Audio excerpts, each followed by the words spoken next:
Il y a longtemps de cela, le prophète Ibrahim, l'ami intime d'Allah, fut sauvé du feu dans lequel l'avait jeté son peuple. Celui-ci en sortit indemne et encore plus déterminé à appeler les gens à n'adorer qu'Allah.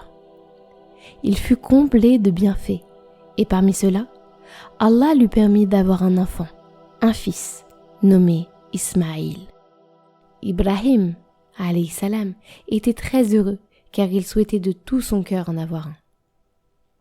Mais un jour, alors qu'Ismaïl était encore bébé, notre courageux prophète Ibrahim fut chargé par Allah d'emmener Hajar, la mère de son enfant, ainsi que leur bébé dans le désert de la Mecque, et de les laisser là.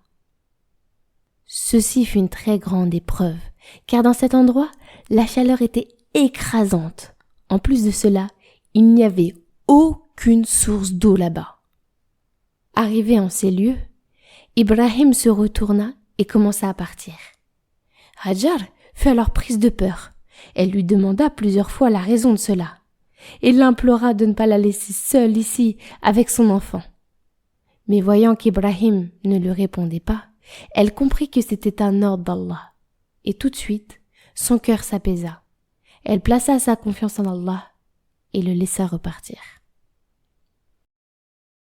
Hajar s'assit auprès d'un arbre avec son fils. Or très vite, ils commencèrent tous deux à avoir soif. N'ayant plus aucune eau dans sa gourde, Hajar se mit à courir entre les collines de Safa et de Marwa à la recherche d'eau ou de quelqu'un qui pourrait l'aider. Et finalement, Allah envoya un ange qui gratta la terre et fit jaillir une grande source d'eau, connue sous le nom de Zamzam. Hajar put assouvir sa soif et celle de son fils tranquillement. Puis, peu de temps après cela, arriva un peuple, et Hajar put trouver de la compagnie, et Ismaël grandit, heureux, au sein de ce peuple. Et un jour, alors qu'il avait bien grandi et était devenu lui-même un prophète, Ismaël reçut la visite de son père, Ibrahim, alayhi salam. Il lui raconta qu'il venait de loin afin d'accomplir une très grande mission qu'Allah lui avait demandée. Il expliqua à son fils qu'il devait construire une maison sacrée nommée la Kaaba.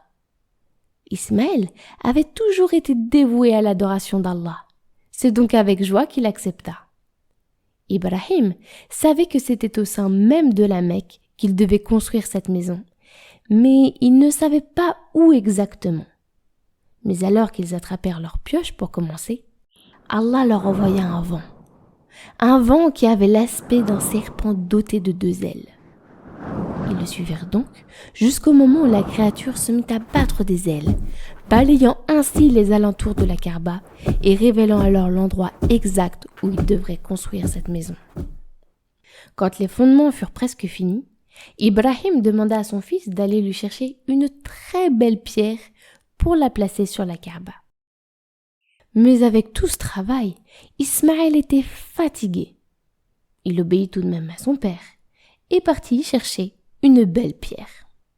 Mais entre-temps, l'ange Djibril apporta à Ibrahim la pierre noire. Cette pierre était blanche lorsqu'Adam la rapporta avec lui du paradis. Mais à sa descente sur terre, elle devint noire à cause des choses mauvaises que les hommes font. Quand Ismaël revint auprès de son père avec la pierre demandée, il vit la pierre noire à côté de l'angle. Il demanda alors à son père « Qui t'a apporté cette pierre ?» Ibrahim lui répondit « Une personne plus vive que toi. » Pendant qu'ils travaillaient, Ibrahim et Ismaël priaient beaucoup Allah pour les aider à construire cette Kaaba. Quand ils eurent fini, la Kaaba était magnifique, avec ses murs solides pointant vers le ciel. La Kaaba était située au-dessous de la maison peuplée.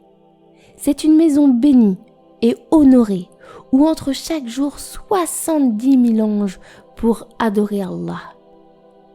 Les gens de la Mecque furent émerveillés par la Kaaba.